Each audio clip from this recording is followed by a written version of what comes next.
Good morning and welcome to a very special LVS Perspectives. I know I've only just seen some of our parents in the parent rep meeting, so thank you very much for coming this morning and your feedback as well. So we wanted to do this because we've talked about GL assessment and how we test students throughout the year, quite a bit this year, and you know we've had quite a drive on the academic side of the school. So just after half term we did all the progress testing for the children right across the school, and we are really amazed and very, very pleased about the outcomes that we've had this year, and we want to share them with you. So we're going to take you through this morning about what GL assessment is, why we use it, how we use it, and then we're going to look at the feedback of what the children achieved this year, because we are extremely proud and we can also build on what we're going to do next year. So over to Francis and Kate to take you through the presentation. Good morning. So as Christine said, GL assessments, so who are they? They're the leading provider of formative assessments to schools across the UK and Ireland. The data that they provide helps us to highlight strengths and gaps in reading and core subjects, reveal potential barriers to learning, identify and support children with additional educational needs, provide evidence of progress, which is what we're all looking for, and deliver evidence of whole school improvement, and directly inform the teaching strategies that the teachers will be using in the classroom with their children. That's the overview of the company themselves. So the first thing we're going to talk about this morning is the progress test series. It's clues in the name, the progress, and we use these to measure how the pupils are performing. The tests are undertaken in English, maths and science and show attainment against the national averages, measuring both in-year and year-on-year progress. You'll hear this word a lot, standardised, so over 100,000 children. The test assess the knowledge, understanding and application of these core curriculum subjects, helping them to understand their current levels of attainment. And they're using the data from over, like I said, 100,000 children across the UK and Ireland and finding that standardised score. So our children are performing how our children are performing against the national averages. So measuring progress. So testing year on year enables us to track the progress of each cohort and individual children. Here's a sample report, and it shows that the pupils are making and maintaining good progress with specific suggestions for addressing areas for development. So this sample picture is from GL, not one of our classes there, and it shows the data, difference between test A and test B, which is the same level just taken at different times in the school year, and it shows their difference in the scores, the standardised scores they've got, and their progress category. So that cohort there is showing a range of progress from expected, much higher, lower, and what we're looking for obviously as a minimum would be expected progress, but higher and much higher would be a bonus, and we've seen a lot of that this year, which has been amazing. If a child comes up with lower than expected progress, we would be digging a bit deeper into all the data we've collected for that child, as well as their individual profile, because they also provide detailed data which can to show exactly what that particular child is, where the gaps are in their learning, and then we can put those strategies in place to support them. So it's not just the cohort, it's like the individual child as well. And so, as I said, they also provide the detailed information for the class teachers. So, as I just said, we use these progress tests at the start and end of each academic year. In September, we will get a baseline for all the pupils in Key Stage 2. The Key Stage 1 children in EYFS will only do the assessments at the end of each year, but from Key Stage 2 it will be they'll take them twice. So all new pupils joining the school in Key Stage 2 will have a baseline data for them, and in June we'll then assess all the children in all year groups, and we can measure and track that progress from beginning of the academic year in Key Stage 2 or year on year for Key Stage 1. There are a lot of other assessments that we do during the year, which we'll talk about shortly. The progress test, this information coming up is just related to the progress tests. So the first one we do is the progress test in English, often known as PTE, and this assesses the children's knowledge, understanding and application of English skills. There are two categories in it. One is the SPAG, spelling, grammar and punctuation, or spelling, punctuation and grammar.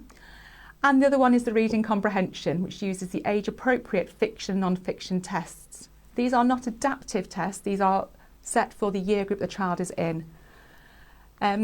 We get quite a useful table at the end of each of our assessments that you can see there, which shows the discrepancies between the English skills and the reading comprehension. A majority of children will have a pretty even profile. You can see one child there has a 5, which is an average score for English skills, and then the 9, sorry, for the English skills, and the reading comprehension is a 5. So 9 being exceeding and 5 being about average. Although they're making higher progress, that discrepancy we would highlight and go, why is there a huge discrepancy?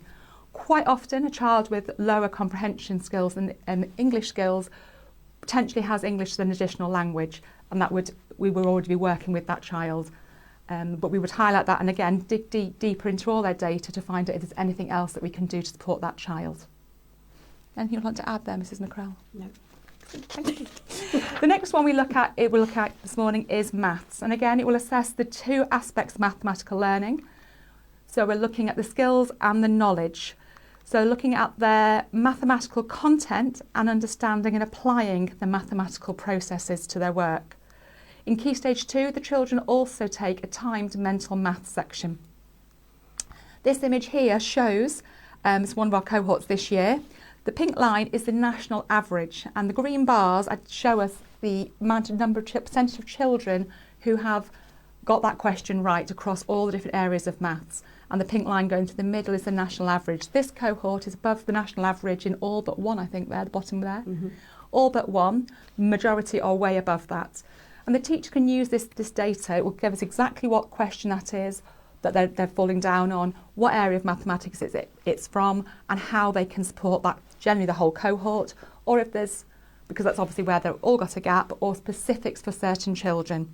So we can go right back into that. For the last few weeks of term, the staff have been using these to fill those gaps up with the children's knowledge. But we've seen lots of these pink lines, haven't we, and these big tall Yes. green bars this year, which has been amazing. I think historically as well, our children have struggled with the timed mental maths. They have. Which is why we've introduced this year the kind of fluent in 5, building on their timed fluency kind of every day after lunch, doing that quick practice and getting those mathematical skills and the facts absolutely embedded. And it shows in the data. It's definitely worked. Proofs in the pudding. Thank you. And the final progress test they do is in science. This is only undertaken in Key Stage 2. And it's split when you get the parts are split into the 3 areas, biology, chemistry and physics. Both aspects of scientific learning are assessed, the knowledge and understanding and the working scientifically. And in Year 6, they're assessed on the whole of the Key Stage 2 curriculum, which is quite a tough undertaking Quite to remember extensive. all that information going back over the 4 years. Again, when we do the assessment, we get this table as part of the results, and you can see there the stay 9s, which link slightly with our assessment grades, 5 being right in the middle, 9 being exceeding, to each of the 3 areas of the curriculum, biology, chemistry and physics, and then the WS at the end there is the working scientifically. So this is particularly useful in Year 6 as they're going into senior school, where they will be taught specific biology, chemistry and physics lessons. And it also shows, obviously, at the end there, again, the progress category for each child, which this is from a class this year, so we're very pleased with that as well. Absolutely. Lots of expected and higher. And if you want to add some science? Don't think so. Excellent. So this is our data, which we're very excited about this year. So we've broken this down into EYFS and Key Stage 1, Lower Key Stage 2 and Upper Key Stage 2. And you're going to see the ARE mentioned quite a lot, and as our little Buzzy Bee says, ARE stands for age-related expectations, so what the child should be doing for their age. So in reception, this is the first time they've completed such assessments, and this will give us the baseline for this time next year. And as you can see, 82% of the cohort there have achieved the age-related expectations or higher, in English and in maths 91%. And any children who are not achieving that, and we'll get the same for all classes, we will be investigating why, what's going on. Usually we already know, and the interventions are already in place for those children. In Year 1, we can start to see progress. And as this is only done once a year, the progress category there is linking up to the children who are with us in reception. So if the children have started in Year 1 this year, they're not included, obviously, in the progress. But as you can see, again, really fantastic data. 87% of children in year 1 have achieved age-related expectations or above. 91% of those children who are in reception, 91% have expected or higher progress. And 93% in maths, 100% expected or higher since reception.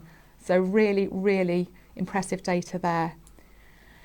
Year 2, it's slightly different. So reception in year 1, they will take their assessments in paper booklets. Year 2 is the first time we introduce the assessments using the digital format. So it's quite tricky, it takes a bit of time, but we think it gives us more reliable data in year 3 and beyond when the earlier they can start it. So year 2, this year, 67% of the cohort are at ARE or above, and the children with us in year 1 have 92% have made expected or higher progress, which is a huge number. And in maths, you can see they're 89% with 77 expected or higher progress from last year. We also know there are a range of different needs in that cohort, but we are really impressed with their progress they have made with everything going on. So well done to the teachers and the children in Key Stage 1. Really, really pleasing. I think what we have to always remember when it comes to assessments is that this is just a snapshot of what that child can achieve on that particular day. Absolutely. And teachers use a lot more tools that obviously we'll go into later to assess each child, because it's about a bigger picture, and it's triangulating what's in the books, what you see in the lessons, observations, all sorts of different things. This is a really lovely snapshot, but it doesn't tell you the whole story. No. But I think also the observation here is that children that started with us in reception at the end of year 2, their progress is actually is outstanding. Absolutely. Where you're seeing children come in out of year group, the progress is, well, it's good, but they are not reaching the potential that the children have had that been there for the start of that actual, what we would call a key stage. And I think there's a lot of research as well that proves that children who move mid key stage especially do not achieve the same. And that's and there's also some very good research about it in senior school as well. That if you move mid 7 to 9, you are 18% chance of achieving. I think that the grades are 18% lower, not an individual. So there's actually extensive research, and local authorities on their, so when children are applying for state schools in particular, it actually will state on a lot of state school local authority websites, in-year transitions especially are disadvantaged, they will disadvantage the children and should not be undertaken. So staying and continuity, we did this throughout COVID, the continuity in education is absolutely essential. It's vital, isn't it? Yeah, absolutely. We were basing our teaching on the prior knowledge of the children from the previous year, the previous term, and we haven't, reports say, again, a snapshot of what they've done in their previous school that doesn't give us everything. No. And that knowledge and understanding of the pupil, their emotional background as well, not just their academic, is so important. Yeah. So yes, that progress category is really, really fantastic. We're really pleased with that. Good. So as we move into lower key stage 2, we've got the year 3 data there. And again, so in key stage 2, we assess them at the beginning of the school year. So all new children are captured in that data at the beginning of the year. So in year 3 English, 90% in this term have achieved age-related or above. And that's an 83% have made expected or higher progress since September. And in maths, well, that's brilliant. I'll take all that credit, shall I, from year 2. And again, 83% expected or higher. As the science starts in year 3, they only took it in the summer. They'll take it again in September, but 95% have achieved ARE, which again, really pleasing results. So that's excellent. It is amazing. Very, very pleasing. Really good. And year 4 equally as good. 96% of children this academic year have achieved ARE or above, and 81% of those children have made expected or higher progress since September. And again, children, like Christine's just said, children who've joined mid-year, they're all captured in this data. So all children who enter at various points in the school year will also be in that progress category there. So like you said, if someone's only been here 6-8 weeks, one term, that's still in that category. And again, maths 89% and science 82%, but 96% expected or higher progress in maths and science. So absolutely chuffed with that, the work that's gone in. So well done to all the teachers and the children. Anything else you'd like to say about year 3 and 4? No, but it's outstanding. Absolutely. Yeah, well done to It just everyone. made us So chuffed. really, really pleased. Yeah. And then finally, in Upper Key Stage 2, we've got the same results in English, Maths and Science. So year 5, I've worked incredibly hard. You can see there 94% at ARE or above in English, 97 in Maths and 100 in Science. And the progress from September, 97%, 97%, 94%. So more fantastic results. I don't know what else I can say about that. And in year 6, 96% in English, 93 in Maths, 91% in Science. Don't forget, Science is the entire year Key Stage 2 curriculum. But the progress from September, 95% in Science, 93 in Maths and 84 in English. Again, we've had quite a few children join mid-year, haven't we, in all year groups this year? Yeah. So fantastic work by all our staff and children. It far outstrips the national figures. It's, you know, even if we're just looking at year 6, it's absolutely fantastic. So if you've got any questions, you can send them in via the chat while we're here, and we'll continue our discussion as well. But, you know, look at, we set a target this year. I think we've exceeded what we wanted to achieve. Yes, we have. Okay, it can always be 100%, but there's always going to be a reason why that is not there. So what are we looking at for next year? What are we wanting to see across the school?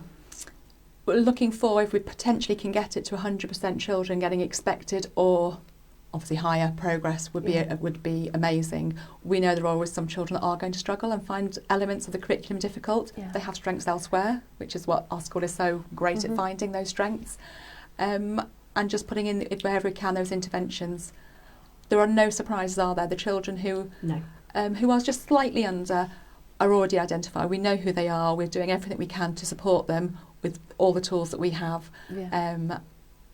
And it's been great. It is those progress percentages. Yeah. If those can be as close to 100% as possible, everyone's making, you know, steps from wherever they start, whatever their baseline is. If they are heading in the right direction, then we're doing a good job. Yeah, fantastic. And we also do an attitudinal survey as well. So that looks at the attitudes to learning, and we've been really pleased with the majority of how the children feel about their learning and about coming to school and working.